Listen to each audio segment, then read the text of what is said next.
UFC 100 was the biggest UFC card that UFC has ever had. The UFC 200 was supposed to be the biggest, baddest card ever. It's supposed to top all the pay-per-view buys that UFC 100 had. So, when even before this 48 hours, you had Conor and Nate booked for UFC 200. Then you had the whole press. They didn't show up at the press conference, so Conor's out. Now you bring in Bones and DC. So, everybody realizes that Bones is the pound for pound one of the greatest fighters to ever fight in the UFC. But the problem is that his fights don't necessarily bring in that big gate ticket. He's a great fighter. He's going to go 5 rounds, but he's not necessarily looking to finish. And fans want to see that excitement. They want to see people get knocked out. So then they had to bring on Brock Lesnar. Once they brought on Brock, that's when UFC 200 took a whole different turn. It's supposed to be, the biggest, baddest card ever. Brock has that following. He can make those numbers. Without Brock, UFC 200 isn't necessarily anything. It's just another regular card. In fact, UFC 202, the one with Conor on it, is going to actually, in my opinion, going to break anything that UFC 200 does. UFC 202 is going to blow it out of the water. So Wednesday night, news broke that Jon Jones had tested positive for some kind of PED. Any out of competition test by USADA is strictly a PED test. It has nothing to do with recreational drugs or anything like that. So when the test came out, or when the news came out that he failed that test, automatically everybody's like PEDs, PEDs, PEDs. Because of his history with.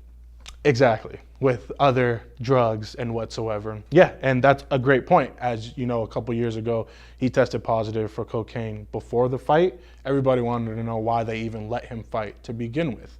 So let's keep that in mind. So 48 hours, yeah, Jones tests positive. I feel bad for Cormier. He's worked so hard to get to this point, Not necessarily a Cormier fan, but he's put in that work, and I wanted to see that fight, So that means Cormier is not going to get any share of the pay-per-view money.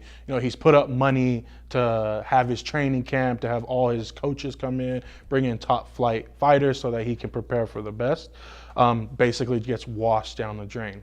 So normally when USADA has a failed test, what happens is they wait until that B sample is tested.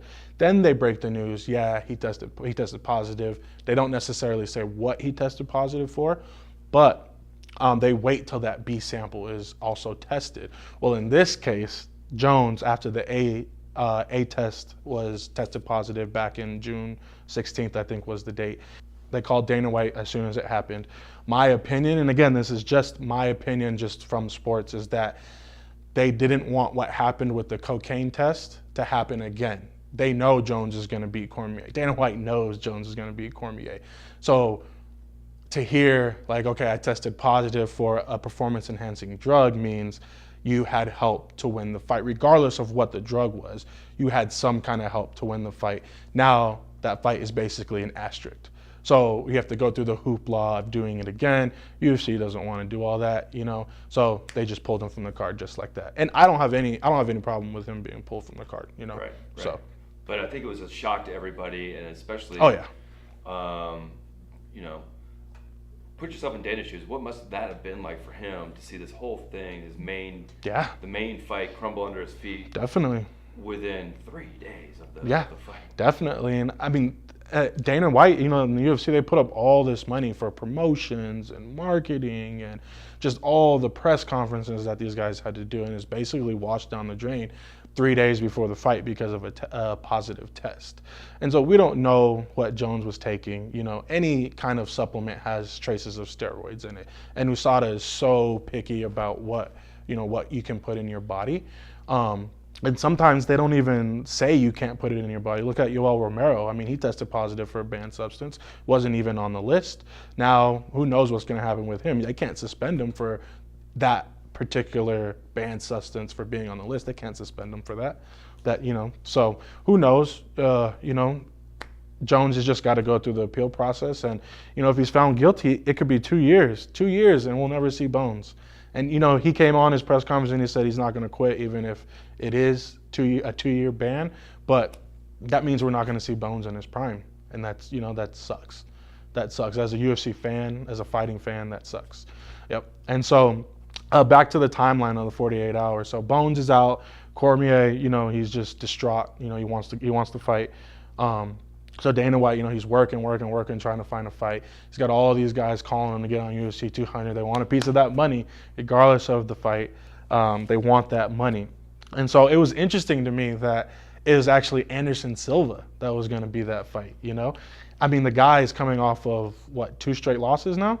Because he's lost to Bisping, and then I believe, not 2 straight losses, but the fight against Nick Diaz is basically no contest because he tested positive for a banned substance. So now we're seeing Anderson Silva, one of the all-time greats, and against Daniel Cormier. And that, to me, that's going to be an interesting matchup. I think Cormier ends up running through him. Cormier is just going to pressure him, push him up against the fence, but Anderson Silva's got that one-punch power. So, and if he connects on Daniel Cormier, he could go out. We've never seen Cormier stunned like that, but anything can happen. As you saw last night in, the UFC Fight Night that they had on Fight Pass.